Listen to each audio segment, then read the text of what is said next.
Our pit summary after the round of green flag stops that have occurred within the last 10 circuits of this race. And you'll find that not too much has changed for the leaders. Earnhardt Jr. dropping 1 spot. Bill Elliott gaining that 1. Bill Elliott is into 5th. A little deeper in. There's Elliott moving up. Benson and Spencer swapping a spot. And Sterling Marlin losing a couple on the exchange of pit stops.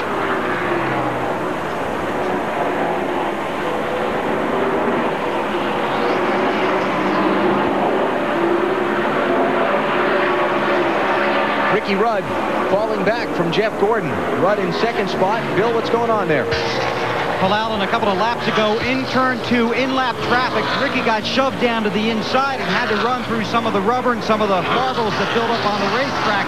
He got that on his tires, and he thought maybe that he might have a tire going down. They told him to feel it out. They looked at it from pit road. The spotters looked at the right side. They don't believe the tire's going down, but he did have to clear his tires, clean them up a little bit. That cost him some time on the track. He has looked back a little bit, and now he says things seem to be okay.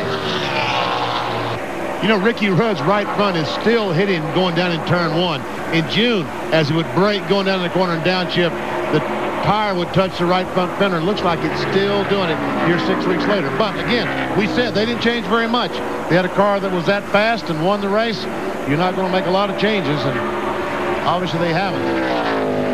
Let's go back a minute ago to when Jeff Burton was on pit road. He came in as the race leader through the cycle of green flag stops, and we watched the front tires have a little problem. Mark Armstrong. Yeah, here's what I noticed. You watch him drop the lug nut, and then watch when he looks like he gets it back on, but right there, it falls off again. Now, I don't know where that came from, but it certainly came off the wheel somewhere.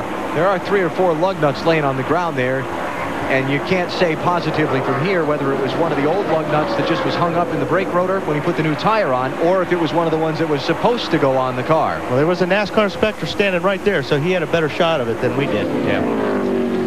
So Burton's back out in 19th position, just behind Dale Jarrett, who's moved up to 18th.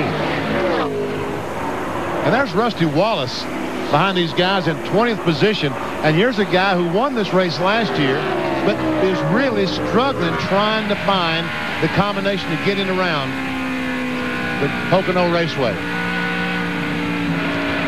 Right there, he's tight.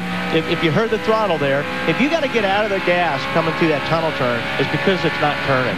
The car will not turn. Looking ahead at Dale Jarrett, a couple of cars out front of Rusty Wallace. Let's get an update on his progress from Dave. Everything looks good on the tires, Alan. The thing we wanted to point out to you is when people see the pit stops, a lot of dust comes out of the front brake rotors. In fact, it's covered with them here. You can see the contrast here. He has a lot of carbon dust when the brakes, from the brakes. He uses a lot of brakes here. In fact, everyone does. So the ducting of these brakes this weekend has been one of the discussions. And DJ, in some cases, has a Y on the ducting that gives him both fresh air or air from a fan if he is caught in traffic. So right now everything's okay, but they do use a lot of brake here at Pocono. Jarrett was 23rd before the pit stop started. He's working on John Andretti for 17th. I think they've made that car better. The UPS car, talking about Jarrett's car, as he goes by Andretti. Jeff Burton says, okay, DJ, you make the hole. I'll just follow right on through there. So both those cars goes by Andretti, and we can see that they're driving away from Rusty Wallace. And certainly Jarrett's car not feeling any ill effects from the bumped-in back bumper in the lap 4 scramble off the corner. And you saw he's 27 seconds behind Jeff Gordon right now. Matt Kenseth next ahead for Jarrett. White, black, and yellow car. Kenseth running in 16th position.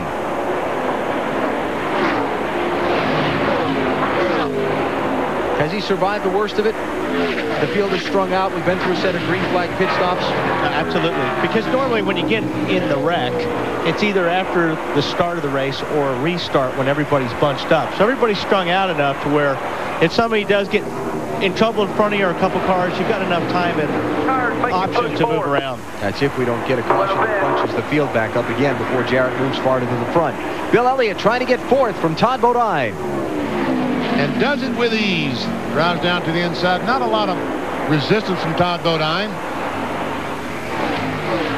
So Elliott moving closer to the front in pursuit of what would be a win, his first since 1994. Jeff Gordon leads.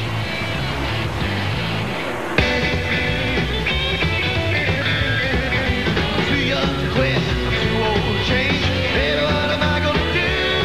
I got chop top slammed in 49 Mercury Blues. Coming to TNT this August, it's Glory's last shot. Two-time defending champion Tiger Woods looks to defend his title at the 83rd PGA Championship from the Atlanta Athletic Club. Jeff Gordon still the leader of the Pennsylvania 500 presented by Pep Boys. He's an even 3 seconds up on Ricky Rudd. Let's go to Liz Allison. The big guys are out on the track doing some racing. I've got some little guys back here doing some racing too. This little racetrack back here was actually built in 1996 by the Mattiolis, who own the speedway here, and it is designed just like the Pocono Raceway. And you know, I think maybe NASCAR.com should do a survey on who's going to win this race. Uh-oh, it's a wreck. Had a crash. You see that? Crash and burn. Marty?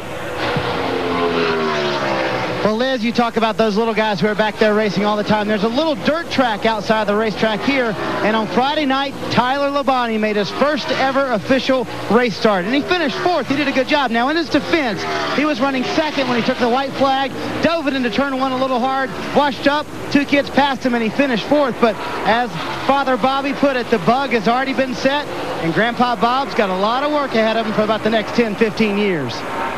7-year-old Tyler Labonte. And a lot of work it is. I have 2 boys that race quarter midgets, Jake and Wyatt, and it is a lot of work, emotionally and physically. But you love it. I do. Yeah, it would be a lot of fun.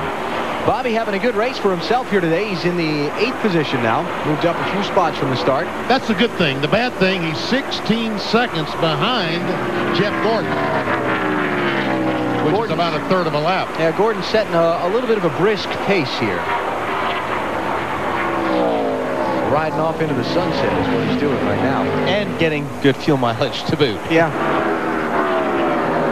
For Bobby Labonte, Pocono, a track that he hated for the first probably 2/3 of his Winston Cup career. His first 11 races here, no top 10 finishes, but he's got 5 in the last 6 races, including a couple of wins.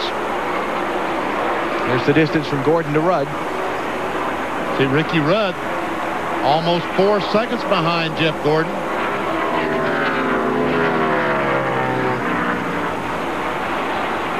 Mark Martin still 3rd, Bill Elliott 4th, Todd Bodine 5th. And you've got Spencer, Earnhardt, Bobby Labonte, Benson, and Ward Burton. Great run for Ward. Started 34th, he's up to 10th. There's a look back at the interval from Gordon to Ricky Rudd. Gordon starting to put some cars a lap down. Bobby Hamilton, Robbie Gordon, Mike Wallace, Kyle Petty. There's Kevin LePage, 32nd place car, going a lap down.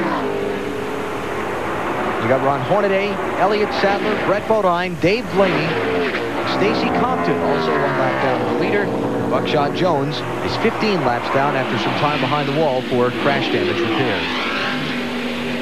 That's a tough break for Dave Blaney because they really had high hopes for today, and I'm afraid he's going to think I jinxed him because I kept going by and said, okay, Blaney, it's the day today. You're going to win. And finally he said, don't jinx me like that. Now he goes out, something happens to the cylinder right away. He'll not be happy with me, I don't imagine. Race for the championship. Jarrett's moving up. Remember, all 3 have led a lap today, so the bonus points on the day so far are equal. Though Gordon's, he's pretty quickly working on collecting those extra points for leading the most laps. And you know who I feel good most about for Jeff's success this year is Robbie Loomis, his crew chief. You want to talk about a man who stepped into a pressure cooker last year when he took over for Ray Evernham after all the success that Jeff and Ray had together, and things didn't go very well right off the start. Well, we saw the stat just a moment ago. Last year, Jeff Gordon all year led 425 laps. This year, they've led now almost 1,450 laps. So, yeah, last year was not a stellar year for Jeff Gordon. But it's been a solid one so far. Take a look now in the upper right corner of our Pennsylvania 500 Pep Boys leaderboard. If you've scratched off Manny on your game piece, you're an instant winner of one of many prizes. Grand prize, a NASCAR 3-race tour for 2 next season.